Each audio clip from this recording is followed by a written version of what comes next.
Good morning प्यारे बच्चों। यह है VVI ऑब्जेक्टिव सीरीज का लेक्चर नंबर 2 और हम लोग करने जा रहे हैं क्वेश्चन नंबर 16। इसके पहले लेक्चर में हम आपको 1 से लेकर 15 तक क्वेश्चन डिटेल में समझा चुके हैं। तो आइए टाइम को वेस्ट किए बिना इस लेक्चर की शुरुआत करते हैं। और देखिए कितना VVI क्वेश्चन है। लोहा होता है मतलब किस तरह का पदार्थ होता है। देखिए BACB 2020 में पूछा हुआ क्वेश्चन मैं आपसे पूछ रहा हूँ। लोहा क्या होता है तो एक बात जान जाइए कि लोहा एक लौह चुंबकीय पदार्थ है। कौन सा पदार्थ है? लौह चुंबकीय पदार्थ, फेरोमैग्नेटिक सब्सटेंस। आप पढ़े हैं ना, सब्सटेंस 3 तरह का होता है। एक होता है डाया मैग्नेटिज्म, एक होता है पैरा मैग्नेटिज्म और एक होता है फेरो मैग्नेटिज्म। पढ़े हैं कि नहीं पढ़े हैं? डाया, पैरा और फेरो। तो लोहा जो है ना, आयरन जो है बाबू, या फेरो मैग्नेटिक सब्सटेंस है। कैसा सब्सटेंस है? फेरो मैग्नेटिक सब्सटेंस है। बिल्कुल याद कर लो। चलो बढ़ते हैं नेक्स्ट क्वेश्चन पे। और क्वेश्चन नंबर 17 है हमारा। किसी ऊंचाई ट्रांसफार्मर, ये ऊंचाई गलती लिख दिया है, इसको ऐसे लिखना चाहिए था। ऊंचाई, इस तरह का ऊंचाई होता है। ऊंचाई, ऊंचाई दो तरह का ट्रांसफार्मर होता है, मैं आपको बता दूं। एक होता है स्टेप अप। क्या? एक स्टेप अप होता है बच्चों, स्टेप अप होता है, और एक स्टेप डाउन होता है। दो तरह का ट्रांसफार्मर होता है। तो स्टेप अप को हम लोग ऊंचाई और स्टेप डाउन को हम लोग अपचाई के नाम से जानते हैं। दो तरह के ट्रांसफार्मर हो गए, एक ऊंचाई ट्रांसफार्मर और एक अपचाई transformer.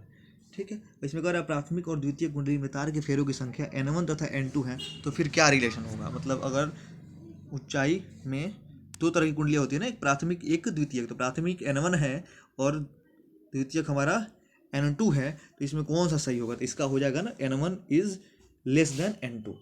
N1 is less than N2, मतलब N2 is greater than N1 होता है। N2 is greater than N1 होता है। तो N2 इज ग्रेटर देन नहीं है, कहने का मतलब है कि ऊंचाई है ना, वोल्टेज को बढ़ाएगा। तो वोल्टेज को बढ़ाएगा तो सेकेंडरी में ज़्यादा होंगी, सेकेंडरी में ज़्यादा होंगी, प्राइमरी में कम होगी। और जब प्राइमरी में कम होगी यानी N1 क्या होगा? लेस होगा। वहीं अगर ये आपका होता बच्चों कि अपचाई ट्रांसफार्मर, जैसे कि स्टेप डाउन ट्रांसफार्मर, तब आपका हो जाता है N2 is less than N1। बोलिए ठीक है, क्लियर है ना? चलिए तो बढ़ते हैं नेक्स्ट क्वेश्चन पे। और नेक्स्ट क्वेश्चन है बच्चों हमारा क्वेश्चन नंबर 18। ये कह रहा है कि जल और कांच के अपूर्णांक क्रमशः 4/3 एंड 3/2 है, तो जल का कांच के सापेक्ष अपूर्णांक कितना होगा? तो जल का कांच के सापेक्ष अपूर्णांक कितना होगा? तो आप अपूर्णांक पढ़े ही होंगे। 1N2 बराबर क्या होता है? N2/N1।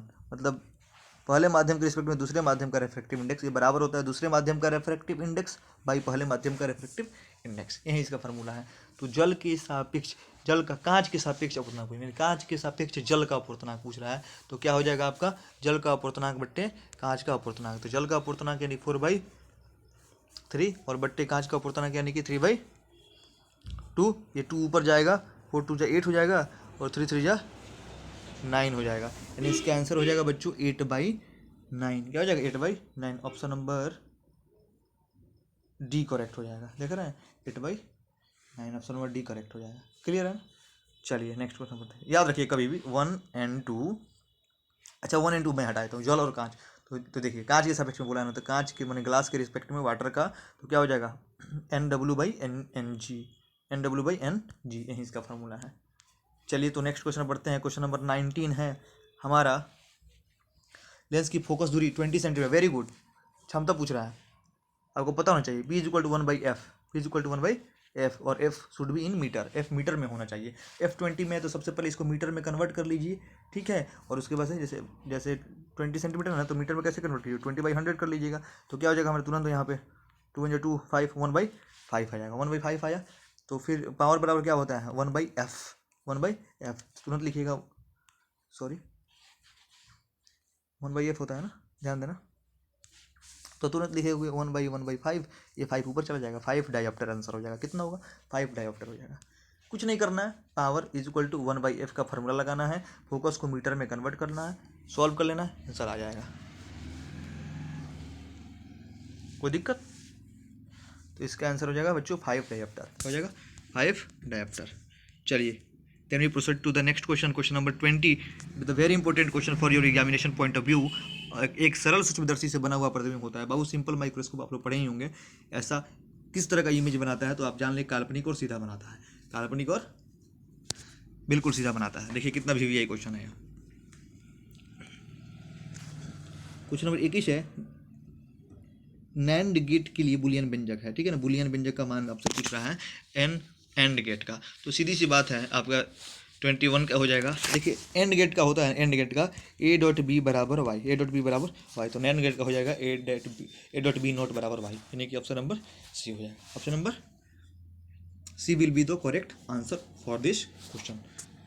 तो बढ़ते हैं नेक्स्ट क्वेश्चन पे, और क्वेश्चन नंबर 22 है हमारा, किसी आवेशित खोखले चालक के गोले के अंदर विद्युत क्षेत्र की तीव्रता होगी, आपको पता है, मैंने बताया भी था, शून्य होगी।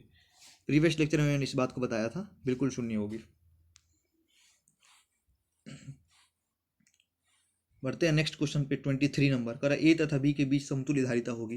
देखिए ए और बी के बीच में तीन धारिताएं जुड़ी हैं, यह और यह आपका जुड़ा है पैरेलल में, तो सीधे सी बात है पैरेलल में जुड़ा है, तो इन दोनों का कॉम्बिनेशन आपका हो जाएगा 5 माइक्रोफैराड, और फिर 5 माइक्रोफैराड और 4 माइक्रोफैराड सीरीज में हो जाएगा, समझ रहे हैं, यहाँ पर हो जाएगा हमारा 5 माइक्रोफैराड और ये हो जाएगा हमारा 4 माइक्रोफैराड, इस सीरीज में हो जाएगा। तो सीधे लिख दीजिएगा क्या, सी इक्विवेलेंट बराबर क्या होता है, C1 into C2 by C1 plus C2 हो जाएगा, यानी क्या हो जाएगा हमारा 5 इंटू 4 बाई 5 प्लस 4, यानी 20 बाई, बोलिए जल्दी, 20/9 इसका आंसर हो जाएगा हमारा, समझ रहे हैं, 20/9। तो देखिए यहाँ पर option number A is the correct answer, 20/9। Clear है बच्चों। बढ़ते हैं क्वेश्चन नंबर 24 पे, विद्युत वाहक बल की बीमा होगी, बिल्कुल आसान क्वेश्चन है यार। 24 नंबर, विद्युत वाहक बल की बीमा क्या होगी, तो जो वोल्टेज की बीमा होती है ना, वोल्टेज की, वही विद्युत वाहक बल की भी बीमा होती है, ठीक है। और वोल्टेज की बीमा होती है आपका ML2 T-3 A-1। जिन्हें नहीं पता है वो लोग क्या करेंगे, बता देता हूँ। विद्युत वाहक बल का बच्चों फार्मूला होता है E इज इक्वल टू आपका हो जाता है W/Q, ठीक है। तो W का होता है ना ML2T-2, ML2T-2, और इसका हो जाएगा AT, क्या हो जाएगा AT, T ऊपर जाएगा T-3 बनाएगा, ऊपर जाएगा A-1 बनाएगा, यानी ML2T-3 A-1 will be the correct answer, ठीक है। क्या मैंने बताया, E इज इक्वल टू F/Q, सॉरी F/Q नहीं, U is equal to W/Q, E is equal to W/Q हो जाएगा, W का डायमेंशन रख लें, Q का डायमेंशन रख लें, सॉल्व कर लें, आंसर नंबर इसका option number B is the correct answer, ठीक है ना। चलिए तो क्वेश्चन नंबर 25 देखते हैं हम लोग। क्वेश्चन नंबर 25, यदि प्रत्यावर्ती धारा और विद्युतवाहक बल के बीच एक कोण का कालांतर है तो शक्ति गुणांक का मान होगा। तो देखिए 25 का आंसर नंबर हो जाएगा आपका डी, शक्ति गुणांक पावर फैक्टर कॉस से हो जाएगा, क्या हो जाएगा, कॉस से। क्वेश्चन नंबर 26, स्वस्थ व्यक्ति के लिए स्पर्श दूरी की न्यूनतम दूरी आपको पता है, पिछले लेक्चर में भी मैंने कराया है, 25 सेंटीमीटर, कितना, 25 सेंटीमीटर। 27 नंबर का आंसर हो जाएगा आपका, 27 का, अगर एक व्यक्ति अपने चश्मे के लेंस को फ्रेम में घुमाता है और पता है कि समंजन गड़बड़ा गया है, समंजन क्षमता, तो समंजन क्षमता किस दोष में दूर हो जाती है आपको पता होना चाहिए, पता है ना। एक समंजन क्षमता कब बिगड़ जाता है, 4 तरह के दोष होते हैं ना, एक निकट दृष्टि दोष, एक दूर दृष्टि, एक जरा, और एक एस्टिग्मेटिज्म, मैंने आपको बताया था। तो एस्टिग्मेटिज्म इसका हिंदी अबिंदुकता होता है, लेकिन एस्टिग्मेटिज्म मेनली इसको याद रखिएगा आप लोग। समंजन क्षमता जब बिगड़ जाता है ना तो एस्टिग्मेटिज्म हो जाता है लोगों को। क्या, कौन सा दोष हो जाता है, एस्टिग्मेटिज्म, रट लीजिएगा।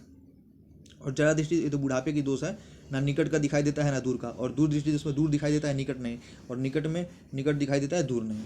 तो इसका आंसर हो जाएगा समंजन क्षमता बिगड़ेगा, अगर समंजन क्षमता अगर बिगड़ेगा तो एस्टिग्मेटिज्म रख लीजिएगा। निकट की दिखाई देगी दूर की नहीं, तो ये हो जाएगा।